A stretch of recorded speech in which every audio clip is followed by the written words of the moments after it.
Hi guys, so today we're going to talk about distribution. So I've asked you guys to ask me some questions on Instagram and you have not disappointed me. So I'm here to answer you guys' questions about this, and if you like this video please give it a like and a subscribe, and let's get started. So the first question we got asked was, what are different types of distribution? So first, to understand the different types of distribution, we need to know what distribution is. Distribution is in the middle of the production, distribution, exhibition, film cycle. Production is the making of the movie and exhibition is the public screening of the movie. So to get exhibition, a production company will need their movie to be distributed by a distribution company. Theatrical, television, personal home viewing and self-distribution are all different types of distribution. Theatrical distribution is when the movie is screened in cinemas.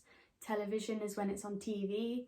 Personal home viewing is on Blu-ray or DVD, and self-distribution is when the production company takes distribution into their own hands through social media, for example. The next question we have is, what is the difference between the big five and indie companies when it comes to distribution?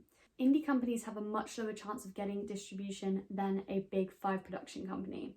The big five conglomerate NBC Universal has a first look deal, which means that if Working Title, being that one of their junior production companies, produces a film, NBC Universal's distribution company will have the first look at the movie to decide if they want to distribute it. If they decide they don't want to, then they will have to find another distributor.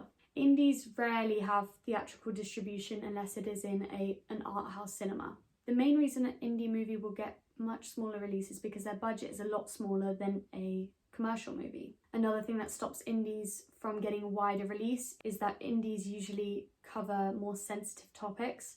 So, for example, the social realist movie Tyrannosaur, which is directed by Paddy Considine and released in 2011. In the opening, the protagonist kicks his dog to death. They also have much less commonly shown representations in their characters, and both of these factors only really appeal to a niche audience. The next question we have is, please explain what digitization, disruption and convergence are.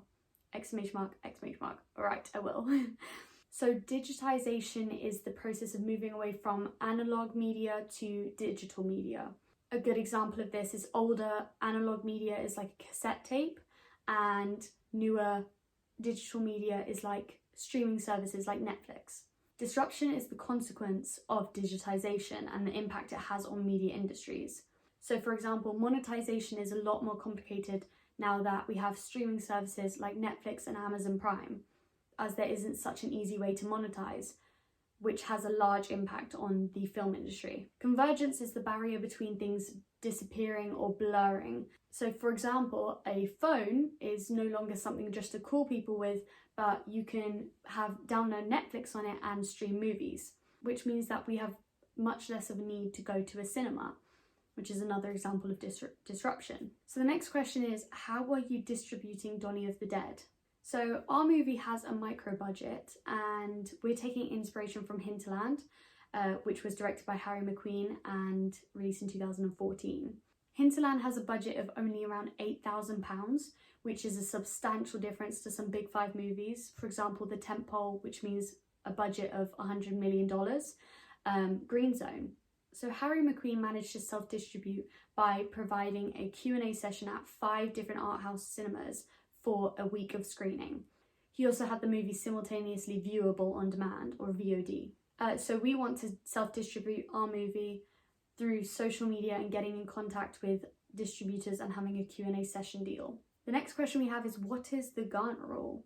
So the Gantt rule is an observation that a movie will make approximately 10 times more box office in the US than the UK. This is because there is around 10 times more cinemas in the US than in the UK. However, this would only really work for a big five company. If a movie is set in England, the representations are usually Southern English, and so the accent is universally recognised. A Northern English, Scottish or Irish accent isn't as universally recognised. So indie movies usually show these different representations, and that wouldn't do so well in America.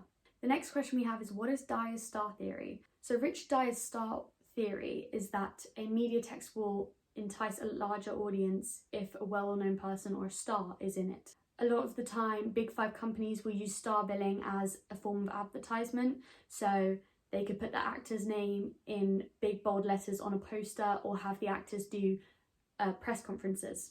Indies don't have the budget to hire big A-list actors and use them for advertisement. So this is another reason why distribution is a lot harder for them. The next question we have is, are there any franchises in Warp, or is it only Working Title? So Working Title is a subsidiary of the Big Five conglomerate NBC Universal, and Warp is an indie production company.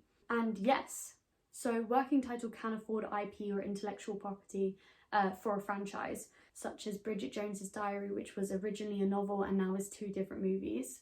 Warp can't afford to buy such IP, however they have bought some in the past. So for example, Submarine was a novel before Warp bought the IP and turned it into a movie. Another example of a Warp franchise is This Is England, which became a short TV show after the movie. The next question we have is, what is the deal with China and the film industry? So China is the 2nd biggest film market in the world. However, the Chinese government has put a quota on the amount of non-Chinese movies that can be shown per year, which is around 34 at the moment. And as this number is so low, indie companies have no chance. Indie companies like Warp could never be screened in China, especially with the social realist niche genre. Okay, so the last question we have is, who is Cos Greenup? So Cos Greenup self-financed and self-produced a horror movie called Wandering Rose, which was filmed in Scotland with a budget of around £30,000, and it was filmed in just 12 days. So with this micro-budget movie, Cos Greenup took a gamble and attended the Cannes Film Festival and also arranged a London screening.